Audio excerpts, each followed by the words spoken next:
Tick tock बेहयाई का समंदर। TikTok बेहयाई फैलाने वाला मकबूल तरीन एप्लीकेशन है जो दुनिया के 150 ममालिक में 500 मिलियन अफराद इस ऐप्स को इस्तेमाल करते हैं। इस एप्लीकेशन को बनने में यहूदियों ने काफ़ी वक्त लगाया।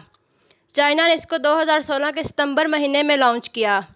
2 साल में टिकटॉक को इतनी शोहरत हासिल हुई जितनी 50 सालों में फेसबुक और यूट्यूब को हासिल नहीं हुई। 2 साल में 500 मिलियन प्लस इसके यूज़र्स हैं और दुनिया के 150 ममालिक के लोग इसको इस्तेमाल करते हैं। इस ऐप्स को लॉन्च करने का मकसद सिर्फ़ और सिर्फ इस्लाम को निशाना बनाना था। आप इस ऐप्स पर देखें कि यहूदी मज़हब के अलावा सारे मज़ाहिब का मजाक बनाया जाता है। आपको यहूदी मज़हब के ख़िलाफ़ एक वीडियो भी इस ऐप्स पर नहीं मिलेगी। फिर भी लोग इस बेहयाई के समंदर में गर्क होते जा रहे हैं और अपने ही हाथों अपने मज़हब का मजाक बना रहे हैं। इस ऐप्स को ज़्यादातर कौम मुस्लिम इस्तेमाल कर रही है और कौम मुस्लिम में ज़्यादातर हमारी ख़वातीन इस्तेमाल कर रही हैं।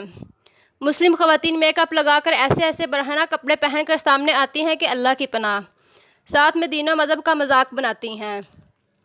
यहूदी चाहते ही हैं कि कौम मुस्लिम को नंगा बरहना किया जाए और तालीम से हटाकर इन्हें गेम, तीन पट्टी, लूडो, फेसबुक और व्हाट्सएप और बेहयाई वाला टिकटॉक के इस्तेमाल में लगा दें ताकि वो अपना कीमती वक्त इसमें लगा दें। जब कौम मुस्लिम तालीम के मैदान में खाली नज़र आएगी तो हुकूमत हमारी रहेगी, ग़ुलाम हमारे रहेंगे।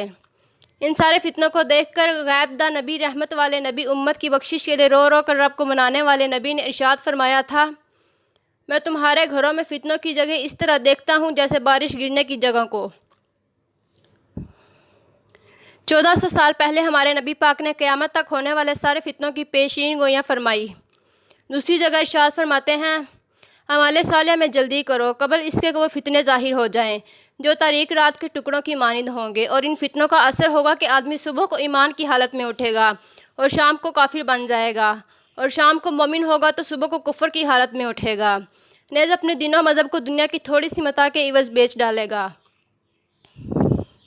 आज हमारा बच्चा नेट के इस्तेमाल को जानता है। नेट के इस्तेमाल से जितना फ़ायदा उठाना चाहिए इससे कई गुना इंटरनेट का गलत इस्तेमाल करते हैं। आज हमारी मुस्लिम ख़वातीन घर में रहकर वो काम करती हैं जो तवाइफ़ औरतें भी नहीं करती। वो बंद कमरे में वो काम अंजाम देती हैं जिसकी किसी को ख़बर नहीं होती, मगर हमारी मुस्लिम ख़वातीन बंद कमरे से लाइव आकर वो काम अंजाम देती हैं जिसके हुस्न को पूरी दुनिया देखती है। और देख देख कर नबी आखिरुज़्ज़मां की वो हदीस याद करती है कि 2 गुरु ऐसे हैं जो अहले जहन्नुम में से हैं, लेकिन मैंने इनको नहीं देखा।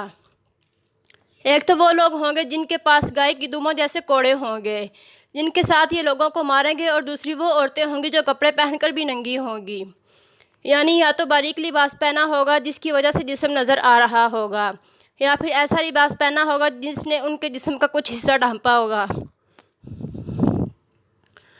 मर्दों को अपनी तरफ माइल करने वाली और ख़ुद मर्दों की तरफ माइल होने वाली होंगी। उनके सर ऐसे होंगे जैसे कि खरासानी नस्ल के ऊँट के कोहान हों। सर के बालों के नित नए फैशन और स्टाइल्स की तरफ इशारा है। ये औरतें ना तो जन्नत में दाखिल होंगी और ना ही इसकी खुशबू पा सकेंगी, हालांकि जन्नत की खुशबू इतने फासले से महसूस होगी। बिनते हवा नंगा नाच रही है। इब्ने आदम अपनी हिवस बुझाने के लिए चुस्कियाँ ले लेकर देख रहा है। न शर्म नबी ना खौफ खुदा, ये भी नहीं वो भी नहीं। इस्लाम ने औरत को एक पाकीज़ा निज़ाम दिया है जिसमें इसकी भलाइयाँ छुपी हुई हैं। इस्लाम ने औरत की हिफाजत की खातिर मस्जिद में जाने से रोक दिया, अज़ान और इक़ामत से रोक दिया, हज के दौरान ऊंची आवाज़ में तलबी कहने से रोक दिया, ऊंची आवाज़ में कुरान पढ़ने से रोक दिया, ऊंची आवाज़ से नबी सल्लल्लाहु अलैहि वसल्लम की नात पढ़ने से रोक दिया हो। इस मज़हब की नौजवान लड़कियां टिकटॉक पर नाच रही हो तो कितनी तकलीफ़ होती होगी हमारे रहमत वाले नबी सल्लल्लाहु अलैहि वसल्लम को। टिकटॉक की बीमारी में सिर्फ लड़कियां ही नहीं बल्कि इसके बच्चे दीवाने हैं और लड़कियों के साथ में अपना वीडियो साथ बनाकर लोगों में शेयर करते हैं और इस गुनाह के काम में लज्जत महसूस करते हैं। इस काम में सिर्फ बच्चे नहीं बल्कि इन लोगों के भी चेहरे सामने आए जो वालिदैन हैं, बूढ़े हैं, दीन के जानने वाले हैं, इस बदफेली में बराबर नज़र आए। जब हमारे रहनुमा ही ऐसे कामों में लग जाए तो समझ लेना कौम तंज़ली का शिकार हो चुकी है। रहनुमाओं को तो चाहिए इस बेहयाई वाले एप्लीकेशन के ख़िलाफ़ एहतिजाज करना चाहिए था। जुमा के खताबात में इसके ख़िलाफ़ आवाज़ बुलंद करनी चाहिए थी, मगर अब तो डॉक्टर ही बीमार होने लगे हैं तो कौम मुस्लिम का इलाज कैसे करेंगे। اگر اب بھی نہ سنبھلے تو وہ دن دور نہیں جب ہماری بچیاں ٹک ٹاک پر بغیر کپڑے کے برہنہ ناچ دکھائیں اور اس بات پر یہود جشن منائیں۔ ہماری غیرت کو کیا ہو گیا، کس حد تک ہم بے شرم ہو گئے ہیں کہ ہم نے اپنی بچیوں کے ہاتھ میں موبائل تھما دیا، جس سے وہ اپنی خواہشات بند کمرے میں مٹا رہی ہیں۔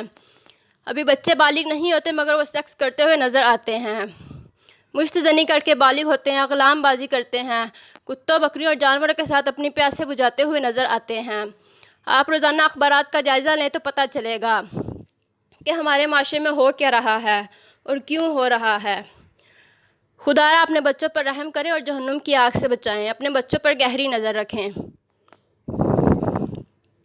ہماری قوم کو ہمارے نبی پاک کی سیرت پسند نہیں، ہماری قوم کی بچیوں کو پردہ پسند نہیں، ہمارے مسلم لڑکوں کو چہرے پر داڑھی رکھنا پسند نہیں۔ ہاں اگر پسند ہے تو یہودی سٹائل میں رکھے جانے والے بال پسند ہیں۔ یہودی لوگ اگر اپنے چہرے پر داڑھی کو فیشن بنا کر رکھتے ہیں تو ہمارا جوان اسی کی طرح اپنے چہرے پر داڑھی رکھتا ہے۔ جیسے وہ کپڑے پہنتا ہے ہمارا جوان ان کی سٹائل والا لباس پہنتا ہے۔ ہماری بچیوں کو نقاب پسند نہیں، وہ نقاب و پردے کو دقیانوسی خیال کرتے ہیں۔ وہ اگر کوئی یہودی لڑکی تنگ و چست لباس پہنتی ہے تو ہماری بچیاں اس کی طرح کا لباس خرید کر پہنتی ہیں، مردوں کی طرح بال کٹواتی ہیں، مردوں کے لباس پہنتی ہیں، یہاں تک کہ اگر یہودی لڑکیاں چھوٹے کپڑے پہنتی ہیں تو ہماری بچیاں بھی اپنا جسم کھول کر لوگوں کو دکھاتی ہوئی نظر آتی ہیں۔ کس منہ سے ہم کہتے ہیں کہ ہم مسلمان ہیں؟ ہم کون سا کام اسلام والا کرتے ہیں؟ ہم کس منہ سے کہیں کہ ہم کنیز فاطمہ ہیں، غلام مصطفیٰ، غلام حسین ہیں؟ ہم خود ذلت و رسوائی والے کام کر رہے ہیں۔ یہ سب قیامت کی نشانیاں ہیں جو وجود میں آ رہی ہیں۔ جو بچ گیا وہ امن پا گیا۔ اپنے گھر والوں کی حفاظت کیجیے اور سیرت مصطفیٰ صلی اللہ علیہ وسلم پر چلنے کا عادی بنا دیجیے، انشاءاللہ وہ کبھی نہیں بھٹکے گا۔ ہمیں کرنی ہے شہنشاہ بطحا کی رضا جوئی، وہ اپنے ہو گئی تو رحمت پروردگار اپنی۔ امام غزالی رحمۃ اللہ علیہ فرماتے ہیں کہ شیطان ہمارا ایسا دشمن ہے جو کبھی رشوت قبول نہیں کرتا۔ باقی دشمن ایسے ہوتے ہیں کہ اگر کوئی ہدیہ یا تحفہ اور رشوت دے دو تو وہ نرم پڑ جاتا ہے اور مخالف چھوڑ دیں گے، اور اگر خوشامد کی جائے تو اسے بھی وہ مان جائیں گے، مگر شیطان وہ دشمن ہے جو نہ رشوت قبول کرتا ہے اور نہ خوشامد قبول کرتا ہے۔ یہ کوئی نہیں کہہ سکتا کہ ہم ایک دن بیٹھ کے اس کی خوشامد کر لیں گے، یہ ہماری جان چھوڑ جائے گا، ہرگز نہیں چھوڑے گا، کیونکہ یہ ایمان کا ڈاکو ہے اور اس کی ہر وقت اس بات پر نظر ہے کہ میں کسی طرح انسان کو ایمان سے محروم کر لوں۔